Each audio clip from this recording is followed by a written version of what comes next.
البطبوط او مخمار بالدقيق ديال الشعير والخميره البلديه ما كاين ما احسن منه في هذا الجو ديال البرد. كيجي رائع في الذوق ديالو، ما نقولش لكم، ما نقدرش نوصف لكم. كنتمنىكم تجربوا الوصفه، وكنتمنى يعجبكم الفيديو ديالي، وما تبخلوش عليا بلايك والاشتراك، وشكرا لكم. هانتوما كتشوفوا انا فضلت نقدمه بهذه الطريقه. درت ليه الزعتر غير من الفوق، تقدري ديري الزعتر حتى في العجينه الى كيناسبك انت. قدمته مع الجبن والزيت البلديه، جا رائع فعلا. كنتمنىكم تجربوه.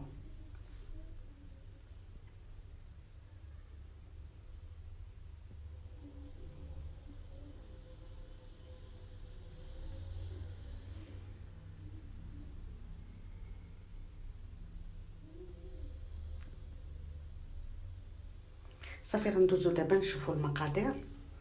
خديت هنا 2 ليفات ديال دقيق الشعير، وخديت 3 ديال الفرينه البلديه.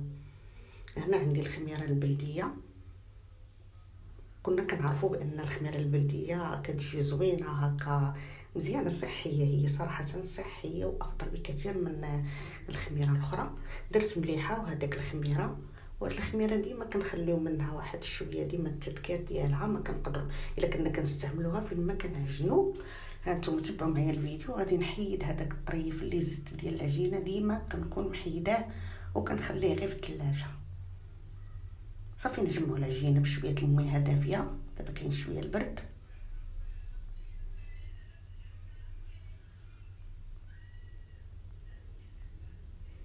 صافي من بعد ما غنعجنو كامل غادي ندلكو واحد شويه ماشي بزاف، ونحاول نخليه هكا يرتاح.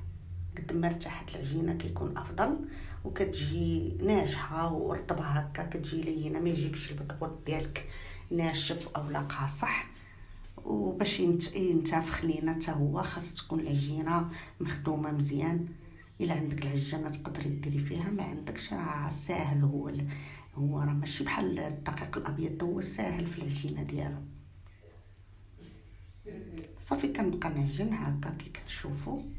صافي كنجمعو وكنحيد هذاك الطريف اللي ديما كنزيدو في العجينه، هذاك ضروري كنحيدو باش كنردو نعجن به مره اخرى. صافي ناخذ شويه زيت بلديه ندهنها العجينه ديالي.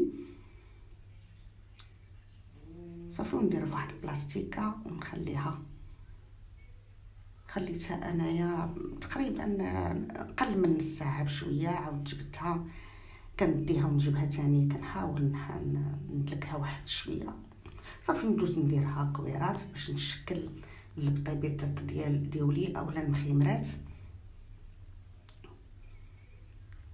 صافي غادي نقرصهم في انا خديت شويه من الدقيق ديال الفرينه مخلط مع ديال الشعير باش نقرص به.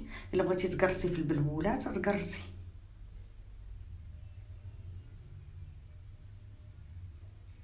يمكن انا بغيت نحصل عليهم بحال هكا رطبين، فضلت نقرصهم غير في الدقيق بحال هكا. صافي نحاول نخليهم يرتاحوا واحد شويه، من بعد رجعت ليهم كنقرصهم. صافي من بعد ما نقرصهم غنخليهم يخمروا. خليتهم نص ساعه اخرى. كيف كتعرفوا الحال بارد، والخميره البلديه كتكون شويه ماشي بحال الاخرى سريعه، لكنها صحيه وفيها واحد الذوق رائع بزاف. كتجي مناسبه مع هاد الدقيق ديال الشعير. جربوها وردوا عليا. هكا مع هاد البرد ماشي كويس تا اتاي كتجي رائعه. تقدري تقدميها مع الزيتون الكحال، الزيت البلديه، مع العسل، مع اي حاجه. هانتوما كتشوفوا كينتفخ حتى هو بحال البطبوط الاخر. ديما كنبقاو نقلبوا البطبوط، ما كنخليوش ينشف تماما من التحت، غير كيبدا ينشف شويه يبدا يدير هكا نقلبوا البطبوطه باش نحصلوا عليه هكا منتفخ. صافي استمريت بحال هكاك حتى خبزته كامل.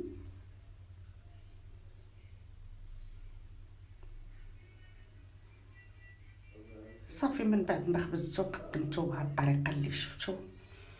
كنتمنى يعجبكم الفيديو ديالي، وما تبخلوش عليا بلايك وبالاشتراك، وشكرا لكم. وصفه شتويه بامتياز، كنتمنى تنال الاعجاب ديالكم.